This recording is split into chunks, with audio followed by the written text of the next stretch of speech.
Herkese merhabalar. Kanalıma ve mutfağıma hoş geldiniz. Bugün sizlere çok pratik bir yöntemle el açması börek tarifi hazırladım. Bu yöntemle yaptığınız zaman börekleriniz kat kat ve çıtır çıtır oluyor. Aynı zamanda yapımı oldukça pratik. Buyurun yapımına geçelim. Böreğimizin yapımına iç harcımızı hazırlamakla başlayalım. İç harcımız için 3 adet orta boy patatesi küp küp doğradıktan sonra suyun içerisinde yumuşayana kadar haşladım. Daha sonra süzüp genişçe bir kabın içerisine aldım. Patateslerin haşlanmasına yakın 2 adet kuru soğanı küçük küçük doğrayıp tavaya aldım. Çok az yağla soğanları güzelce kavurdum. Daha sonra içerisine pul biber ve karabiber ekleyip biraz da tuz ekledim. Ve patateslerin üzerine döküp hepsini beraber eziyorum. Patateslerin üzerine de biraz tuz ekledim. Daha sonra ezdim. Patatesleri güzelce ezdim. İç harcımız artık hazır. Şimdi soğuması için kenara alıyorum. İç harcımızın soğuk olması gerekiyor. Öte tarafta 100 gram tereyağını eritip içerisine 1 çay bardağı sıvı yağ ekliyorum. Onu da güzelce karıştırıp kenara alıyorum. İlk etapta hem iç harcımızı hem de yağımızı hazırlayıp kenarda bekletelim. Daha sonra da hamurun yoğurma işlemine geçeceğiz. Hamuru için gerekli olan malzemeler 2 su bardağı su, 1 çay kaşığı maya.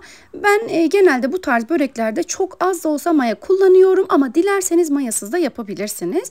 Mayayı ekleyip biraz karıştırdıktan sonra 1 yemek kaşığı da zeytinyağı ekliyorum ve tekrar karıştırıyorum. Şimdi de artık un ve tuz ekleyeceğim. İlk etapta 5 su bardağı unu ekliyorum. 1 su bardağı unu da yanımda bekletiyorum. İhtiyaç duydukça kullanacağım. Orta sertlikte bir hamur yoğuracağız. Ele yapışmayan orta sertlikte bir hamur. 5 su bardağı unu ekleyip 1 tatlı kaşığı da tuzumu ekledim. İlk etapta kaşıkla hamuru toparlıyorum. Daha sonra elimle yaklaşık 5-6 dakika boyunca hamuru yoğuruyorum.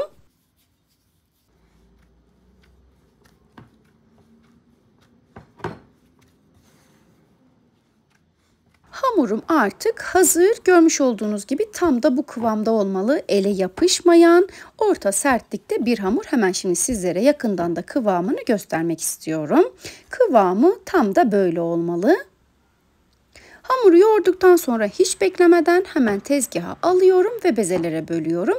Mayayı ekliyoruz ama mayalanma yapmıyoruz. Bu arada yaklaşık 5,5 su bardağı da un kullandım. Sizler de ilk etapta 5 su bardağını ekleyin.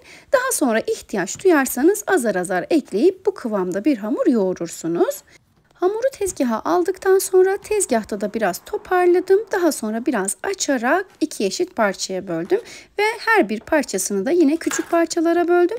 Ben toplamda 17 eşit bezeye böldüm. Sizler dilerseniz daha büyük ya da daha küçük de yapabilirsiniz. Ama 17-18 arası bezeler gayet ideal olacaktır.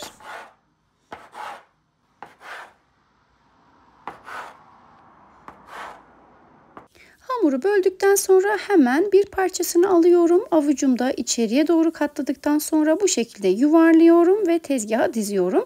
Tezgahı hafiften unluyorum. Hazırladığım bütün bezeleri bu şekilde yuvarladıktan sonra tezgaha diziyorum.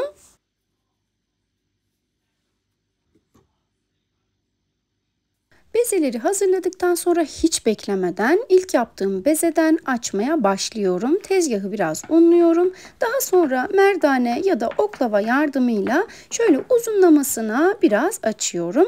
Ve açtığım yufkayı hemen kenara alıyorum. Çok fazla aşırı inceltmemize gerek yok. Bu incelikte olması yeterli olacaktır. Bütün bezeler bitene kadar aynı şekilde hepsini hazırladım ve üst üste aldım. Şimdi de yağlama kısmına geçeceğiz. Yağı önceden hazırlamıştım zaten. Tepsinin içerisine şöyle 3 yemek kaşığı kadar yağdan alıyorum ve fırçayla tepsinin tabanını yağlıyorum. Daha sonra teker teker hazırladığım bu yufkaları tepsinin içerisine alıyorum ve her birinin üzerini yağlıyorum. Kullanacağımız yağın kesinlikle sıcak ya da ılık olmaması gerekiyor. İlk etapta zaten yağı hazırladım ki kenarda soğusun. Eğer sıcak olursa hamurumuzu yumuşatır ve yırtılmasına neden olur. O nedenle yağın soğumuş olması gerekiyor. Yufkaları tepsiye bu şekilde 3 tanesini dizip üzerini yağlıyorum ve aynı şekilde diğerlerini de üzerlerine alıp tekrardan yağlıyorum. Bütün yufkalar bitene kadar aynı şekilde hazırlıyorum.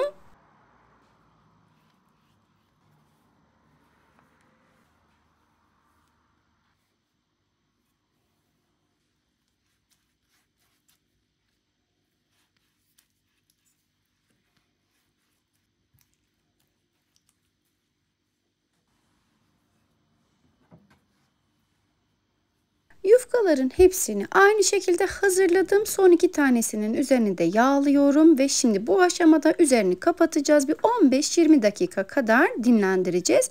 Bu süreyi geçmeyelim. Bir 15-20 dakika yağın içerisinde kalması yeterli olacaktır. Bu şekilde bir gıda poşetiyle üzerini kapatıyorum ve kenarda bekletiyorum. 20 dakika sonra üzerindeki poşeti kaldırıyorum ve ilk yufkadan hemen açmaya başlıyorum. Açması gerçekten çok pratik. Şöyle tahta bir kaşığın ucuna yufkayı aldıktan sonra tezgaha alıyorum. Tabi bu arada tezgahı da birazcık o tepsideki yağdan yağlayalım.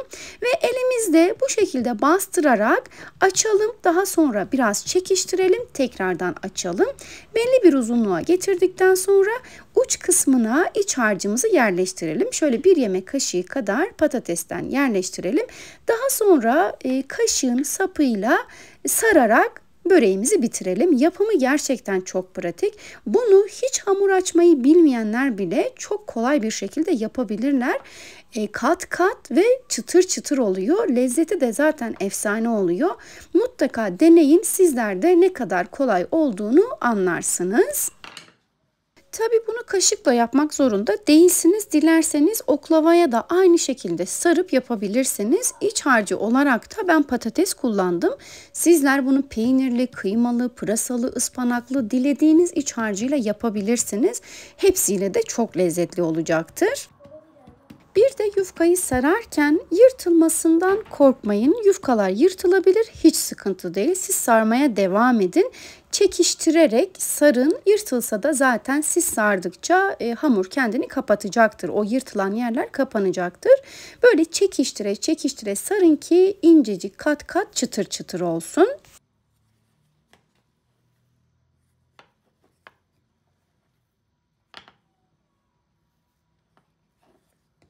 Yufkayı böyle sardıktan sonra kaşığın sapından çok kolay bir şekilde çıkıyor. Çünkü hamurumuz yağlı bir hamur.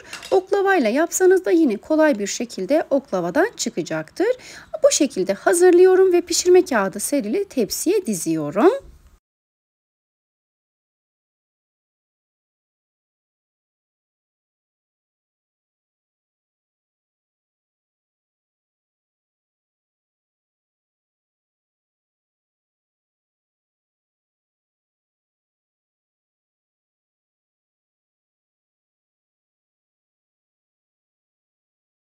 Yufkalar bitene kadar hepsini aynı şekilde hazırladım ve tepsideki yağı da tabii ki ziyan etmiyorum. Hemen cezvedeki yağın üzerine alıyorum. Bunu zaten böreklerin üzerine yağlayacağız. Geri kalanını da dolaba alırım. İhtiyaç duydukça başka yemeklerde ya da omlette kullanacağım. Böreklerimiz artık hazır. Pişirme kağıdı serili tepsiye dizdik. Üzerini yine gıda poşetiyle ya da bir streç filmle kapatalım ve burada da bir 15-20 dakika dinlendirelim. Çünkü hamurla oynadık, şekil verdik, birazcık dinlenmesi gerekiyor. 20 dakika sonra kalan yağdan şöyle fırçayla üzerine sürelim. Önceden ısınmış 180 derece alt üst ayar fırında üzeri nar gibi kızarana kadar pişirelim. Benim fırınımda 45 dakikada pişti. Pişme süresi herkesin fırınında farklılık gösterebilir. Lütfen buna dikkat edelim. Ve böreklerimiz artık servise hazırdır. Şimdi sizlere yakından hem çıtırtısını hem de iç dokusunu göstermek istiyorum. Gerçekten efsane oldu. El açması çok pratik bir şekilde kat kat ve çıtır çıtır. Bunu gönül rahatlığıyla deneyebilirsiniz. Vermiş olduğum ölçülerin dışına çıkmadan ve püf noktalarına dikkat ederek yaparsanız efsane bir el açması börek yaparsınız. Bugün de bir tarifimin daha sonuna geldim. Bugün sizlere çok pratik bir yöntemle kat kat ve çıtır çıtır el açması börek tarifi hazırladım. Bu tarifimi şimdiden yapıp deneyecek olanlara afiyet şifa olsun. Denedikten sonraki yorumlarınızı mutlaka bekliyorum. Beni buraya kadar sabırla dinlediğiniz için teşekkür ediyorum. Bir sonraki tarifimde görüşmek üzere.